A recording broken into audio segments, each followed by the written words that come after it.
Very good afternoon to all of you. Thank you very much for joining us on this special media briefing on the occasion of the visit of the Foreign Minister of China, His Excellency Mr. Wang Yi. To give us a sense of the conversation today that he had with the Honorable External Affairs Minister, we actually have a very privilege of having EM here with us. Also joining us on the dais, Foreign Secretary Shri Harshvardhan Shringla, as well as Additional Secretary in the Ministry looking after East Asia Division, Shri Naveen Srivastav. So without further ado, I'll hand over the floor to you, sir. Good afternoon. As you're all aware, my talks with Foreign Minister Wang Yi has just concluded. We met for about 3 hours and addressed a broad and substantive agenda in an open and candid manner. We discussed our bilateral relations that have been disturbed as a result of Chinese actions since April 2020. The occasion provided an opportunity to exchange views on major international issues, including Afghanistan and Ukraine. We also took up some other important concerns in our bilateral relationship, including education, travel, and commerce. Foreign Minister Wang Yi and I have been in touch with each other over the last 2 years, even if we have not visited each other's country. We met in Moscow in September 2020 and then again in Dushanbe in July and September 2021. We have had telephonic conversations during this period. And the focus of these interactions have naturally been on the situation in our border areas. Our meeting had led to an understanding on disengagement and de-escalation. The challenge, of course, has been to implement it on the ground. We've had 15 rounds of talks between senior commanders, and progress has been achieved on several friction points from the disengagement perspective. This needs to be taken forward since the completion of disengagement is necessary for discussions on de-escalation to take place. I would describe our current situation as work in progress, obviously at a slower pace than desirable, and my discussions with FM Wang Yi today were aimed at expediting that process. The impact of the tension in the border areas on the overall relationship has been visible in the last 2 years. This is only natural since peace and tranquility in the border areas have been the foundation of stable and cooperative ties. Indeed, we have agreements that were designed explicitly to strengthen this foundation and prevent the kind of situation that we are seeing today. I was very honest in my discussions with Chinese Foreign Minister, especially in conveying our national sentiments on this issue. The frictions and tensions that arise from China's deployment since April 2020 cannot be reconciled with a normal relationship between two neighbors. Foreign Minister Wang Yi spoke about China's desire for a return to normalcy, while also referring to the larger significance of our ties. I was equally forthcoming that India wants a stable and predictable relationship, but restoration of normalcy will obviously require a restoration of peace and tranquility. If we are both committed to improving our ties, then this commitment must find full expression in ongoing disengagement talks. We had an extensive exchange of views on a number of contemporary matters. I laid out India's principled approach to international relations based on respect for international law, UN Charter, and sovereignty and territorial integrity of states. Disputes should be resolved without use or threat of use of force. Nor should there be attempts to unilaterally change the status quo. Where India and China are concerned, our relationship is best served by observing the three mutuals: mutual respect, mutual sensitivity, and mutual interests. We discussed today specific regional situations. Insofar as Afghanistan is concerned, India's policy is guided by the UN Security Council Resolution 2593. On Ukraine, we discussed our respective approaches and perspectives, but agreed that diplomacy and dialogue must be the priority. We also spent some time on multilateral issues. I emphasized the need to take forward the long overdue reform of the UN system, including the Security Council.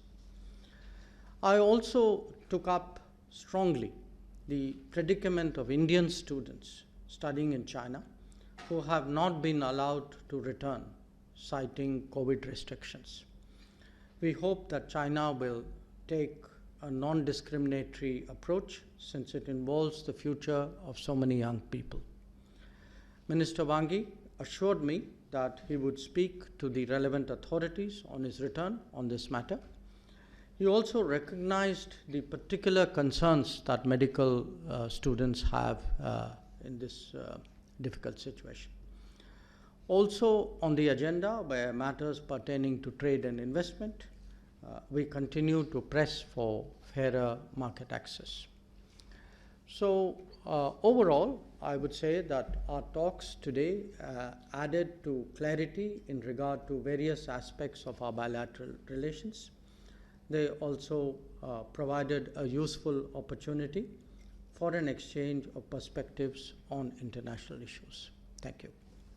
Thank you very much, sir. We have a paucity of time. I can see a lot of hands going up, but hold on. Ground rules, please introduce yourselves before you pose your question, as well as your organization. Let me start from this side, perhaps. Yeah, why don't you start? Yeah, we will take a few around. And then, yeah. Microphone, please. Good afternoon, sir. Sridhar from the Asian Age and Deccan Chronicle. My question is, so after the talks, did you get a sense that the Chinese are willing to vacate whatever land they have grabbed in the Ladakh sector in friction areas other than Pangong Tso? And what was Mr. Wang Yi's response? Are you hopeful that now the logjam will finally be broken? Thank you. That side, please. Minister Jaishankar, I'm Parikshit from CNBC TV 18. Wanted to ask you about the discussions on Ukraine. You said that both sides discussed each other's perspectives. Were there any similarities in how the two sides would approach the situation in the days to come?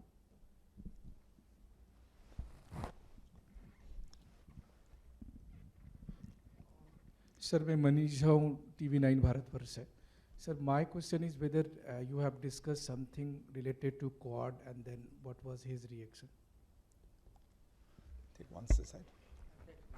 Yeah, we'll take this first.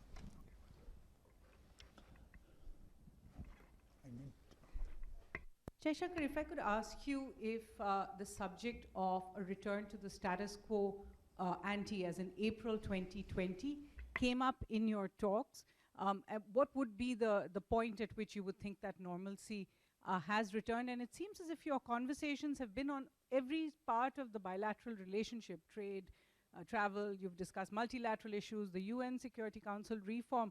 Would this be then a sort of return to normalcy in bilateral talks?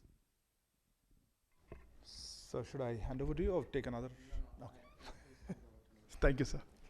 I'll deal with this. And let me, in a sense, where there's an overlap of a question, answer it once. So first issue is the situation in the border areas. You know, as I said in my opening statement, we have still ongoing friction areas. We've also made a lot of progress in resolving some other friction areas, and Pangong Tso is notable in that regard. So essentially, our discussion today was to how to take this forward. Now, you all know that the senior military commanders have been meeting. There have been 15 rounds. In fact, Naveen here has been attending those meetings as well. Now, the point is that so long as there are very large deployments in the border areas which are violative of the 1993 and 96 agreements, clearly the border area situation is not normal. So the main point, which again I've spelled out at some length in my statement, is we have a situation where peace and tranquility in the border areas has been disturbed. So the situation there is not normal. If the situation there is not normal, if peace and tranquility is the foundation of the basis of how we are going forward, then obviously that is also disturbed. So the answer in that sense is, if you ask me, is our relationship normal today? My answer to you is no, it is not. And it cannot be normal if the situation in the border areas is abnormal. And surely the presence of a large number of troops there in contravention of agreements is abnormality. The second issue, how hopeful am I? Well, we've had, Minister Wang Yi and myself, we've had meetings before, and there have been talks in parallel, not only with the senior military commanders, but also we've had, I think, eight meetings of the WMCC, which is the working mechanism dealing with this issue. So they have made considerable progress. I don't dispute that. In fact, I welcome that. But they haven't sorted out the issue in entirety. So our effort is today to sort out the issue in entirety and deal with the disengagement, so that it then allows us to look at the de-escalation possibilities. Regarding Ukraine, I would say my most accurate characterization would be that Minister Wang Yi presented the Chinese understanding, the Chinese view of the situation there and the developments pertaining to it, and I presented the Indian view. I think the Indian view, many of you may have heard me speak about it yesterday in Parliament as well. Obviously, what he said was his view and what I said was my view. But where we had a common element was that both of us agreed on the importance of an immediate ceasefire, as well as a return to diplomacy and dialogue. Insofar as आपका जो सवाल था कि quad का विषय हमारे talks में उन्होंने बात उठाई या नहीं, बात नहीं उठी, तो क्वाड पे कोई बातचीत नहीं हुई. So we'll take another, Akhilesh, from there. On the left side. Sir, I am Akhilesh Suman from Sansad TV. Before coming to India, Mr. Wang Yi had made a statement about Jammu and Kashmir that was very objectionable from our point of view. So did you raise this question to him, that when we don't talk about Tibet and other issues inside China, why does he raise such issues?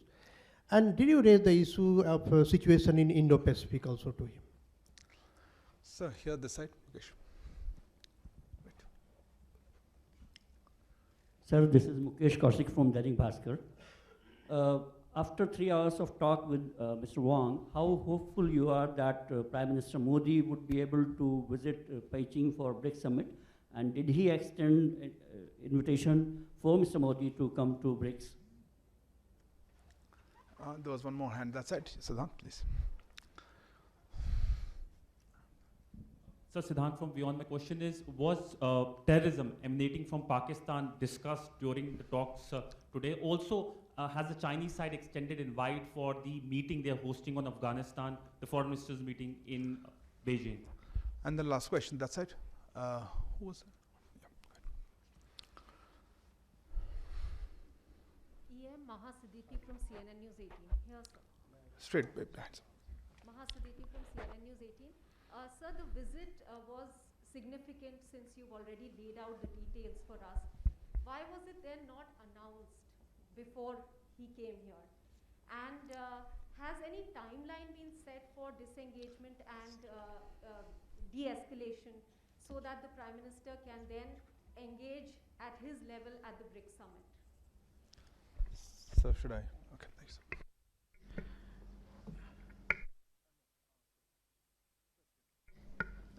Thank you. Akhileshji, your question, did the issue of what Minister Wang Yi said at the OIC conference come up? Yes, it did. I referred to it. I explained to him why we found that statement objectionable. It was subject discussed at some length. There was a larger context as well. I